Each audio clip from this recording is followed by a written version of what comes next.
কেমন আছো? আমি খুব ভালো আছি। তো আজকে একটা নতুন ভিডিও নিয়ে তোমাদের সামনে এসেছি। এটা কোনো স্টাডি রিলেটেড ভিডিও বলতে পারো, কিন্তু আমার ডেলি ব্লগের মতো পড়বে না। এটা হচ্ছে আজকে তোমাদের সাথে আমি এই বিষয়টা নিয়ে আলোচনা করব যে স্ট্যাটিক জিকে থেকে কোন কোন পার্টগুলো আমাদের পড়তে হবে।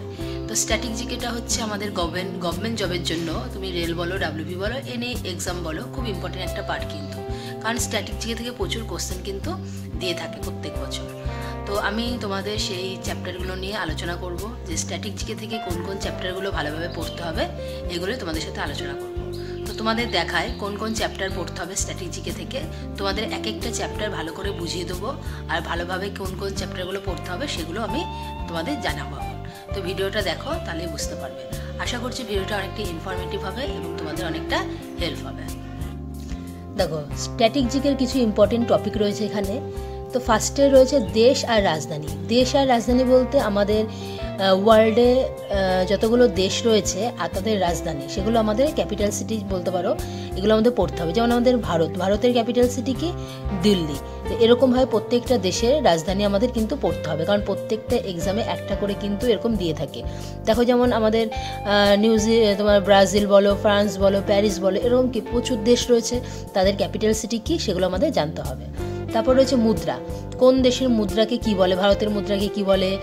ইউরোপের মুদ্রাকে কি বলে? এরকম আমাদের ওয়ার্ল্ডে যত দেশ রয়েছে সেই সমস্ত দেশের মুদ্রাকে কি বলা হয় সেগুলো আমাদের জানতে হবে।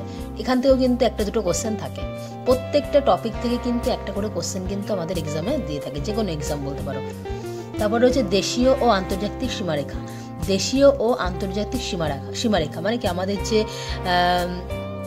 ডুরাল লাইন কোন কোন দেশের মধ্যে রয়েছে, তারপর প্রণালী, এগুলো যে সীমারেখাগুলো রয়েছে কোন কোন দেশের মধ্যে রয়েছে, এই টাইপের কোশ্চেনগুলো কিন্তু আমাদের পরীক্ষায় আসে। তারপর হচ্ছে বিশ্ব ও ভারতের বিভিন্ন স্থান ও তার পূর্বনাম। বিশ্ব ও ভারতের বিভিন্ন স্থান, ধরো ভারতের বা বিশ্বের অনেক জায়গা রয়েছে, তাদের পূর্বনাম মানে কি, আগের নাম কি ছিল, এগুলো আমাদের জানতে হবে। তারপর হচ্ছে ভারত ও পৃথিবীর প্রথম মহিলা ও পুরুষ। ভারতের জানতে হবে, এমনকি পৃথিবীর প্রথম মহিলা পুরুষ। যেমন ভারতের প্রথম মহিলাকে, যেমন এরকম কোশ্চেন আসে, ভারতের প্রথম মহিলা রাজ্যপালকে, ভারতের প্রথম পুরুষ রাজ্যপাল কে ছিল, এরকম পৃথিবীর এরকম দেয়। তাহলে এরকম কোশ্চেন থাকে, ভারতে মানে পৃথিবীর প্রথম, বা এরকম কোশ্চেন থাকে হাইকোর্টের প্রথম মহিলা বিচারপতি কে ছিলেন, বা হাইকোর্টের প্রথম মহিলা প্রধান বিচারপতি কে ছিলেন। এই যে টাইপের কোশ্চেনগুলো এখান থেকে কিন্তু ভারত ও পৃথিবীর প্রথম মহিলা পুরুষ থেকে দিয়ে থাকে। তা হচ্ছে ভারত ও পৃথিবীর উচ্চতম, দীর্ঘতম, বৃহত্তম। ভারত অথবা পৃথিবী, যেহেতু আমরা ভারতীয়, ভারত আমাদের পড়তেই হবে, তার সাথে পৃথিবী। ভারতের উচ্চতম বাঁধ কোনটা, দীর্ঘতম নদী, বৃহত্তম কি বলবো শহর, এরকম কি দেশ, এরকম কি কোশ্চেন কিন্তু পৃথিবীর ভারত থেকে আমাদের এক্সামে কিন্তু দেয়। তারপর হচ্ছে ভারত ও পৃথিবীর বিভিন্ন সংস্থার সদর দপ্তর। আমাদের সদর দপ্তর জানতে হবে। যেমন ধরো WHO, ওয়ার্ল্ড হেলথ অর্গানাইজেশন, এই যে সংস্থা, এর সদর দপ্তর কোথায়, এগুলো কিন্তু আমাদের জানতে হবে। তারপর classical and folk dance of India.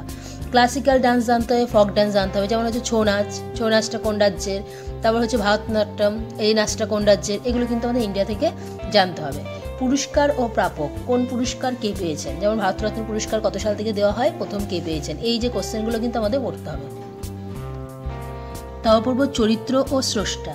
চরিত্র পড়তে হবে, তাদের স্রষ্টা। আরেকটা এখানে একটা বাদ গেল আমার, ছদ্মনাম ও লেখক। যেমন রবীন্দ্রনাথ ঠাকুরের ছদ্মনাম কী ছিল, এগুলো আমাদের জানতে হবে।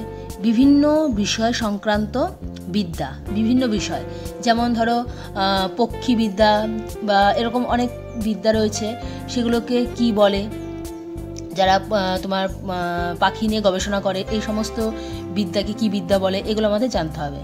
তারপর রয়েছে ভারতের উৎসব ও মেলা। ভারতে অনেক উৎসব রয়েছে, মেলা রয়েছে, সেগুলোর নাম জানতে হবে, উপজাতি জানতে হবে, ভাষা জানতে হবে, বিমানবন্দর জানতে হবে, ব্যাংক, মন্দির, এসেক্ট, এগুলো কিন্তু টোটালটা আমাদের সবগুলো জানতে হবে। কারণ কোথা থেকে কী কোশ্চেন করে আমরা কেউ জানি না, তার জন্য পুরোটাই কিন্তু আমাদের পড়ে রাখতে হবে। গুরুত্বপূর্ণ দিবস, যেমন ধরো 5 সেপ্টেম্বর কি, তাই না? তো 15 আগস্ট কি, এই যে দিবসগুলো, এগুলো আমাদের খুব ইম্পর্টেন্ট জানতে হবে। ফুল ফর্ম, যেমন OPEC, ওপেকের ফুল ফর্ম কি, ন্যাটোর ফুল ফর্ম কি, GAIL, গেল ফুল ফর্ম কি, SAIL, সেল ফুল ফর্ম কি, এগুলো কিন্তু আমাকে ফুল ফর্ম জানতে হবে। তারপর বলছে ভারত ও পশ্চিমবঙ্গের প্রকল্প। ভারতের এমন অনেক প্রকল্প রয়েছে যেগুলো নাম জানতে হবে, কবে হয়েছে, পশ্চিমবঙ্গেরও রয়েছে, এগুলো আমাদের জানতে হবে। তারপর খেলাধুলা রয়েছে, পশ্চিমবঙ্গের ভারতের প্রচুর খেলা রয়েছে, বিশ্বের ভারতের খেলা রয়েছে, যেগুলো আমাদের কিন্তু নামগুলো জানতে হবে। বিভিন্ন ব্যক্তিদের নাম ও প্রকৃত নাম, বিভিন্ন ব্যক্তিদের যা নাম রয়েছে তাদের আসল নাম কি সেগুলো আমাদের কিন্তু জানতে হবে। ভারতের উল্লেখযোগ্য অপারেশন, ভারতের এমন অনেক অপারেশন রয়েছে। এবার অপারেশন বলতে যে ডাক্তার পেশেন্টের অপারেশন এগুলো না, এরকম অপারেশন বলতে তারা কিছু একটা মানে ধরো সিবিআই কোনো একটা অপারেশন করছে, কাউকে ধরছে বা কিছু, এই যে অপারেশন এগুলোর নাম কি সেগুলো আমাদের জানতে হবে। তাহলে এই যে এই কটা যে জিকের থেকে এই যে 20 মতো চ্যাপ্টার, এগুলো কিন্তু ইম্পর্টেন্ট চ্যাপ্টার, আমাদের কিন্তু এগুলোই পুরোটা কভার করতে হবে। জিকে যে কটা টপিক তোমাদের সাথে আলোচনা করলাম, এর বাইরে কোনো কোশ্চেন কিন্তু দেয় না। এই টপিক থেকে কিন্তু দুটো একটা করে কোশ্চেন তুলে দেয় এনি এক্সাম, ডাব্লিউপি বলো, কেপি বলো, রেল বলো, বা যে কোনো এক্সামই বলো। তো এই কটা চ্যাপ্টার তোমরা ভালো করে জিকের থেকে কমপ্লিট করো, এর বাইরে কিচ্ছু পাবে না, আর কিছু বাদ দেবে না, মানে প্রত্যেকটা মানে পড়বে, কিচ্ছু বাদ দেবে না কিন্তু, কারণ কোথা থেকে কোশ্চেন করে এটা কিন্তু মানে বলা মুশকিল। তো এই টপিকগুলো ভালো করে পড়বা, এই চ্যাপ্টারগুলো। আর আমার অলমোস্ট ডান রয়েছে, কিছুটা বাকি রয়েছে 2-1টা, তো সেটা কমপ্লিট করে নেবো আজকে।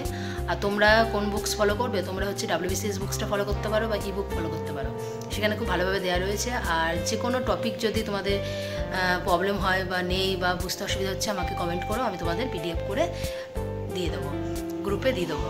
আর তোমার হচ্ছে দেখো, এখন যদি বলো যে প্রত্যেকটা চ্যাপ্টারই আমাকে দিতে, সেটা তো সম্ভব না, না, আমার PDF করতেও আমার টাইম লাগবে। তো যে কোনো চ্যাপ্টার 1-2 যদি হয় আমাকে কমেন্ট করো, আমি তোমাদের সেটা PDF বানিয়ে দিয়ে দেবো। আমার বুকস রয়েছে, সেখান থেকে আমি PDF বানিয়ে তোমাদের দিয়ে দেবো। তো আজকে ভিডিওটা আমি এখানে এন্ড করছি। ভিডিওটা কেমন লাগলো অবশ্যই আমাকে জানিও। আর তোমরা ভিডিওটা সাবস্ক্রাইব করে দিও, লাইক করে দিও, আর হচ্ছে বেশি বেশি করে শেয়ার করে দিও। আর দেখা হচ্ছে একটা নতুন ভিডিও নিয়ে আগামীকাল। তো তোমরা তোমাদের মতো ভালোভাবে পড়াশোনা করো, আমিও আমার টার্গেট কমপ্লিট করি। তো আজকের মতো